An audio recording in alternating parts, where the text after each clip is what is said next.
আজি দৰ্শন উচ্চতৰ মাধ্যমিক আৰু বহুমুখী বিদ্যালয়ৰ এটা বিশেষ দিন। এই দিনটোতেই ধৰ্মকান্ত মহন্তৰ নামত উৎসৰ্গিত মুকলি মঞ্চখন উন্মোচন কৰা হৈছে। আজি দিনটো আমি বিশেষভাৱে বাছি লৈছিলোঁ, যিজন মহান শিল্পী ৰূপকোঁৱৰ জ্যোতিপ্ৰসাদৰ নামত উৎসৰ্গিত হৈছে দিনটো। তেনে এজন ব্যক্তি ধৰ্মকান্ত মহন্ত আছিলে।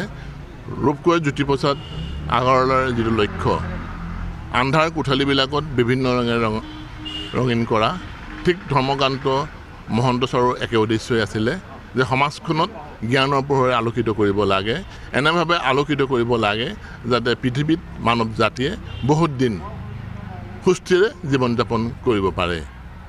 ধৰ্ম মহন্ত ছাৰে এনেধৰণে জ্ঞান সমাজত দি থৈ গ'ল।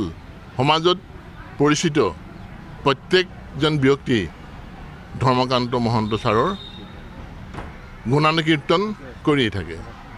কিন্তু মই দুৰ্ভাগ্য, কাৰণ তেনে এজন অধ্যক্ষৰ অধীনত মই কাৰ্যনিৰ্বাহ কৰিবলৈ নাপায়।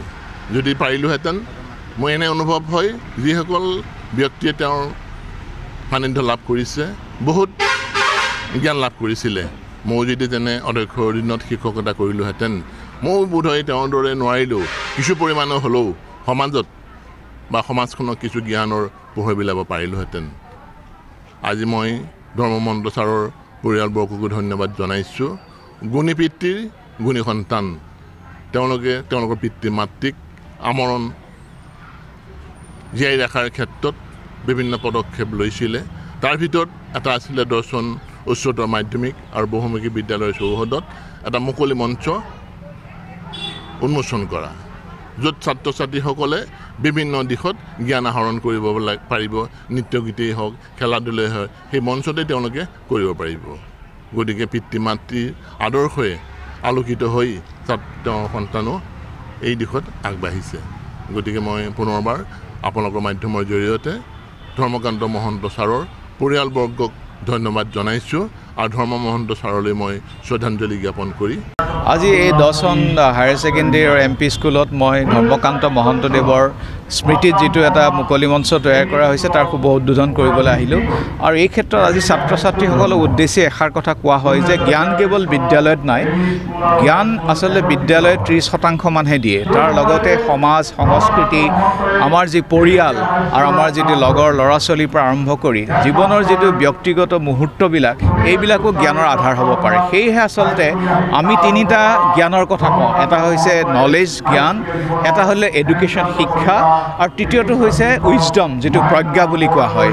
গতিকে এই তিনিটাৰ সমন্বয়ত, শিক্ষা জ্ঞান আৰু প্ৰজ্ঞাৰ সমন্বয়তহে আচলতে এক সৰ্বতোমুখী এক জ্ঞানৰ সৃষ্টি হয়। সেইকাৰণে কৈছোঁ, যিটো ৰাষ্ট্ৰীয় শিক্ষানীতিও কৈছে যে জ্ঞান মানে কেৱল বিদ্যালয় নহয়। সেয়েহে আজিকালি আমাক অভিযন্তাৰ পৰা আৰম্ভ কৰি কেমেৰামেনৰ পৰা আৰম্ভ কৰি ছাউণ্ড ৰেকৰ্ডিষ্টৰ পৰা আৰম্ভ কৰি আমাক ভাল শিক্ষকৰ প্ৰশাসকৰ পৰা আৰম্ভ কৰি সকলো ব্যক্তি আমাক লাগে। আৰু সেইখিনি সমৃদ্ধ কৰাৰ উদ্দেশ্য হৈছে শিক্ষাৰ প্ৰকৃত উদ্দেশ্য। ভাষাৰ সংকটক লৈ পেলাই এতিয়া চাওক, আমাৰ যিখিনি অসমীয়া বিদ্যালয় আছে, এই বিদ্যালয়সমূহত ল'ৰা ছোৱালীৰ বুনিয়াদটো তেওঁলোকে ভাষাক লৈ পাই আছে। কিন্তু এতিয়া বৰ্তমান সময়ত মই নাভাবোঁ যে অসমীয়া ভাষা ধ্ৰুপদী ভাষাৰ স্বীকৃতি পাইছে। আমাৰ এক পৰ্যায়লৈ আমি গতি কৰিছোঁ। মানে আমাৰ যিটো এটা বজাৰ কেন্দ্ৰিক ভাষা হিচাপে মানে মানুহৰ চেন্স অফ কমিউনিকেশ্যন, সেইটো অত্যন্ত গাঢ় হৈ আহিছে। কিন্তু আমাৰ ভৱিষ্যত প্ৰজন্মৰ মাজত অধিক জনপ্ৰিয় কৰি তুলিবৰ কাৰণে আমি অফক'ৰ্ছ যথেষ্ট দায়িত্ব আমাৰ আছে। বিশেষকৈ কেৱল বিদ্যালয়সমূহৰ কিয়, পিতৃ মাতৃৰ দায়িত্ব আছে। কেৱল ভাষাটো আপুনি বিদ্যালয়ত পঢ়িলে নহ'ব। মই যেনেকৈ কৈছিলোঁ, এই ঘৰত ধৰক গুণমালা, এই যে ভতিমা, এই যে টুটয়, এই চুপয়, এই ল'ৰা ছোৱালীবিলাকক পঢ়োঁতে তেওঁলোকৰ অসমীয়া ভাষা কৃষ্টি সংস্কৃতি অনুধাৱন কৰিবলৈ সক্ষম হ'ব। গতিকে মই ভাবোঁ ভাষা সংস্কৃতিক ধৰি ৰখাটো কেৱল বিদ্যালয়সমূহৰ দায়িত্ব আছেই, কিন্তু লগতে পৰিয়ালৰ দায়িত্ব সৰ্বাধিক। ধন্যবাদ ছাৰ।